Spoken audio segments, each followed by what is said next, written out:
screen? Yeah. Perfect. Right. Archie Parker. Hello. This right here is Archie Parker. He is the director of Bench, which was the film on the bench. You guys will recognise. Right, and Archie here actually has the most films in the Rugby Warwickshire Film Festival. So I think that deserves a round of applause in itself. He is one of our local talents. You'll see in the programme the rugby ball next to his film's name. Right, so Archie, can you tell us what inspired you to make Bench? That was actually, it's a true story, technically. I was, something had happened that day. I was having a weird day, and I sat down, I was getting my train home.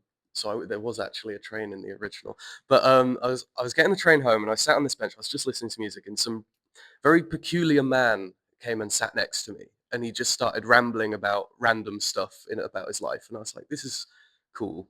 I'm just gonna nod and sort of be polite, and then let him leave when he wants to. And I did that, and I thought that was very, very odd, and really awkward. And then I get up when my train arrives, and I turn around and I look at the bench, and there's a little plaque on it saying, "This is a happy to chat bench. Sit here only if you want to talk to strangers." And I was like, oh my God, I've just completely ruined someone's experience who's trying to connect with me, who's trying to make a friend, and I've just completely shut that down, and I felt terrible. So I wrote a film about it, and that became that. Yeah. No, I thought it was really powerful, and I thought it went with the New Year's theme because obviously it wasn't the protagonist trying something new, but it was this other guy. Yeah. He was trying it out and didn't necessarily go as well as he planned, but yeah, I really enjoyed it. Right, next up we have Andrew David Barker, who likes to call himself AD Barker in the credits. One of us. Yes. Oh, yes. Yes. Hello. Good point. Thank you. Well done, Ivan. Thank you. Well, Paul? Oh, you sounded like Ivan, Paul. Okay, right. So, Andrew, I've actually seen you at some other film festivals. Yes. Bumped into each other a few times. Yes, we have. Yes. And I didn't remember what film I'd seen, but I looked it up, and it was Baby on Board, which is a really good narrative film. So you've just done narrative films before? Yes, this is my first documentary. What inspired you to try documentary filmmaking?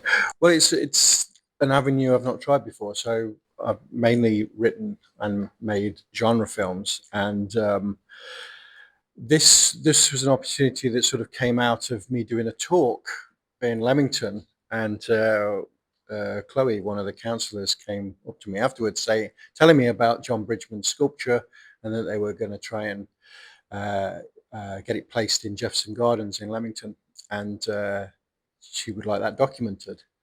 And I thought, well, I've never done a documentary film, and it seemed like a good challenge. So I dove into it, and it was quite interesting because, strangely, it felt a bit freer from directing a script. It was a bit. Basically, I let those guys guide it and tell the story, and I shaped it around what they said, as opposed to taking a script and directing that to what's written on the page. It was them guiding it. It was kind of a freer process, a bit looser. I quite enjoyed it. Nice, amazing, and it's so great to hear about such a local story. Yes, yeah. That's and I live in Leamington now. I'm from Derby originally, but so it was nice to do something local. It was nice to make something just down the road. Let's be honest, because we have to travel so far to make stuff. Normally, it was nice to do something on your doorstep. Yeah. Right. Lastly, we're going to go over to Callie. Right, Callie made the animation. Yes, I'd call it an animation, yes. Of her hands. So she drew her hands every day for a full year. You drew them for an hour every day for a full year. What an amazing commitment. So what inspired you to do that for a full year?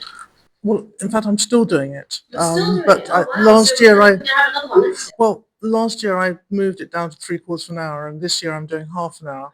And then I'm envisaging a 7-year project, so I can just watch my hands sort of fading away and getting older at the same time. But when I was making the drawings, I mean, they're from life size in pen and ink using both hands. Each day I just move my hands a little bit. So there was always built in from it from the very start the idea that it could be an animation film. Because I also make animation films in slightly more conventional ways as well. I just like the way that with animation you put a whole load of images together and you get movement. It's kind of like magic. It's great. Yeah, no, it was really good. Amazing. Well done. Now, we're going to turn over to the audience if anyone has any questions for our filmmakers here. I have a question about animations. Yes. What other animations do you do? So interesting. Because I do a lot of drawing, and I also make prints. Most of my animations literally are bringing those prints drawings to life. So I start with, for example, a drawing, and then I work out where I want to take it, and sometimes take it backwards or forwards from there. So adjusting the drawing just a little bit, making a new frame, adjusting it again. So that I might take a drawing. I mean, there's one. This is a drawing of my face. But basically, I change into a bird. So I just adjust the drawing, save it, adjust it, save it, and then eventually turn into a bird, and I squawk and disappear.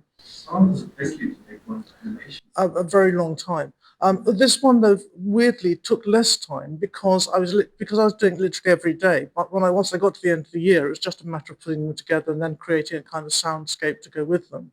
Whereas, I mean, normal animation just takes so long. And I'm working on a film at the moment which is taking months and months, and it will last about a minute by the time finished. It's very time consuming.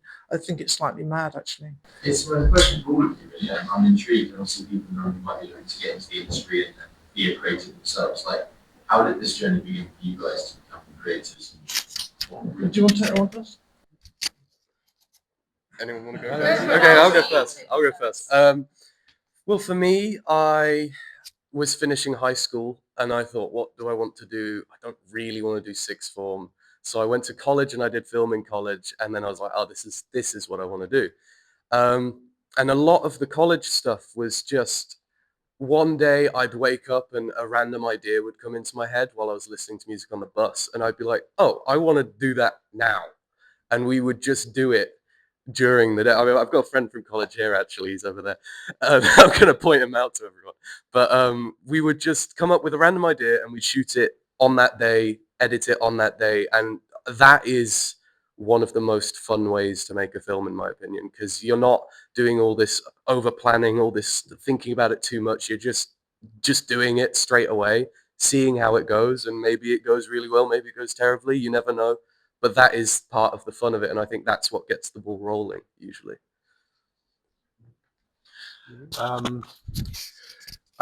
Well, there's no clear path, and I've had a very long and winding journey. But I guess it's just a love of storytelling for me. I just got a head full of ideas, and film is the thing that pulls me the most. I think I've written in other forms, but it's been a long journey, but I'm writing feature films now, and that seems to be moving in the right direction. Nothing's ever a guarantee, but it's taken a while. But it's just a case of I started making sort of DIY shorts, and that led to sort of DIY features, and that's led to just more opportunities. And I just kept doing it, just kept showing up and doing the work, and it just kept building. I've come at it from a fine art point of view. So I did a fine art degree and a fine art MA, and then just moved into animation from that, really because of this interest in animating what I was drawing or painting as well, making prints and so on. I also found that when I had exhibitions that there was a tendency, if things were just on the wall, for people to kind of have a quick look around and then kind of head for the drink. Whereas if there were films for them to watch or board games for them to play, because I also make original board games, or indeed food, then people will sit down, get engaged with that and then have another look round. So it was also partly a kind of almost like a strategy for keeping people in exhibitions.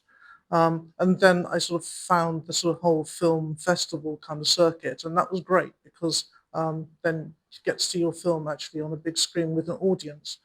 And luckily, because I get very nervous about this, my films are very short, so I can actually hold my breath from start to finish.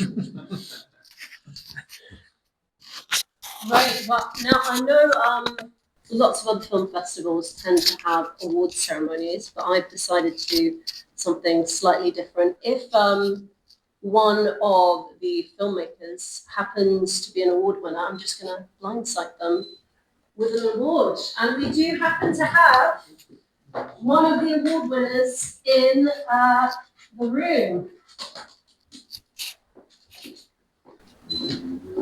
Suspense, yes.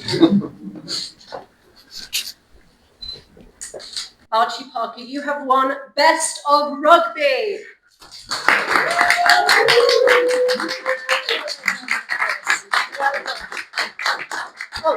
Oh yes, we'll shake hands over there. What? Oh yeah. Oh, there we go. Perfect.